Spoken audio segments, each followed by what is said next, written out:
সুপ্রিয় দর্শক, আপনাদের ভালোবাসায় আসলাম এক অসহায় মেয়ের কাছে। আমরা শুনবো তার জীবন কাহিনী। আসসালামু আলাইকুম। ওয়ালাইকুম আসসালাম। আপু, কেমন আছো ছোট আপু? এই তো ভালো। হ্যাঁ, তোমার নাম আর তোমার গ্রামের নাম আরেকবার জানতে চাই। তোমার ডিস্ট্রিক্ট কোথায়? আমার ডিস্ট্রিক্ট হচ্ছে নওগাঁতে। নওগাঁ। তোমার নাম হচ্ছে সোনিয়া। হ্যাঁ, এই নামটা কে রাখছিলেন?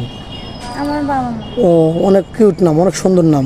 যাই হোক, তুমি হয়তো নার্ভাস হচ্ছ ক্যামেরার সামনে আসতে বা লজ্জা পাচ্ছ, কারণ স্বাভাবিক।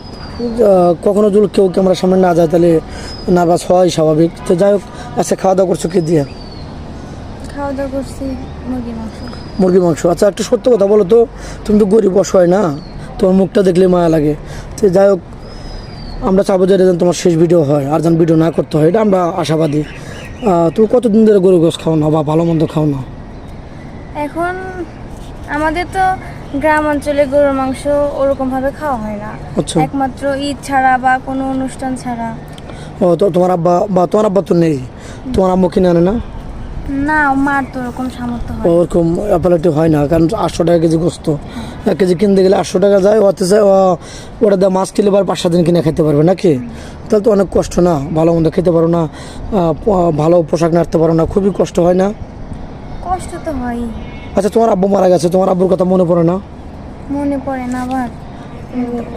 তোমার সামনে যদি অন্যজন আব্বুকে বলে ডাক দেয়, তোমার তো মনটা অনেক ছোট হয়ে যায় না? খারাপ লাগে, অল্প বয়সে বাবা হারাইছো।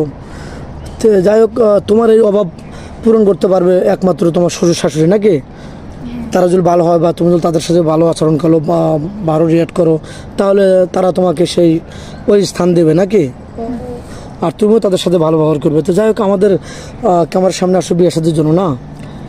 যদি তোমাকে এই ভিডিওটা দেখে তোমাকে ভালো লাগে বা ভালো বিয়ে শাদী করতে চান, সেই ক্ষেত্রে তুমি কি তার সাথে বিয়ে শাদী করবেন? সে যদি দাঁড়িয়ালা হয়, বয়স 40-45 হয়ে গেছে। না, তাতে কোনো সমস্যা নেই। আর আমাদের ইসলাম ধর্মে তো দাঁড়িয়ে রাখা সুন্নত, দাঁড়িয়ে থাকলে তো ভালো। আচ্ছা, পরে আবার 1-2 মাস পরে বলবেন না যে আপনি দাঁড়িয়ে আছে, আমার বান্ধবীরা, আমার গ্রামের পাড়া প্রতিবেশী আমাকে কুটো কথা শোনায়, আমি আপনার সাথে আর থাকবো না, এগুলো বলবেন না তো? কখনোই না, কারণ আমি আমার জামাইয়ের সাথে সংসার করব। কে কি বললো না বলে এগুলোতে আমার কিছু আসে যায় না। ও, আমার স্বামী আমাকে ভাত দেবে নাকি? অন্যজন তো আর আমাকে ওর শুধু কথাই শোনাবে, সে তো আর আমাকে একদিন ভাত দিয়ে দেখবে না নাকি? তো অনেক সুন্দর কথা বলছো। যাই হোক, তোমার আম্মু তো সেলাই মেশিনে কাজ করতেছে। যদি কেউ দোয়া দক্ষিণা করে তোমার আবেগ মুখ দেখে ভালোবেসে বিয়ের সাথে না করে তোমার আম্মুকে একটা সেলাই মেশিন দান করে, তুমি নেবে? হ্যাঁ, উনি যদি খুশি মনে দিতে চাই তাহলে দিব। তাহলে তুমি গ্রহণ করবে না?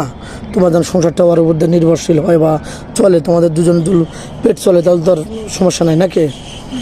আচ্ছা, তোমার ভালো ফ্যামিলিতে বিয়ে হলে, তোমার স্বামীটা ভালো হলো, তুমি কোথায়